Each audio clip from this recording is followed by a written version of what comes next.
Hi, this is Kiara from Pencil, and welcome to today's tutorial demonstrating how you can search for spaces in your Pencil Spaces Manager page. As you can see here, I have a list of spaces, and if I keep scrolling, I can locate any space I would like to join. If you have a large number of spaces, however, it can be difficult to locate the space you would like to join just by scrolling. So to search for a space you would like to join, click on the search bar found at the top left-hand side of your screen and type out the name of the space you would like to join. Once you've typed out the name of the space you would like to locate, select Enter on your keyboard. All spaces with names that match the title you've searched will appear here. You can also directly join the space here by clicking the blue Join button found to the right side of your space.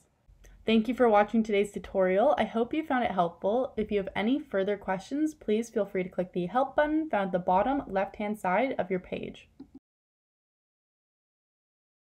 Make sure to like this video and subscribe to our channel to make sure that you stay up to date with everything that's new in Pencil Spaces.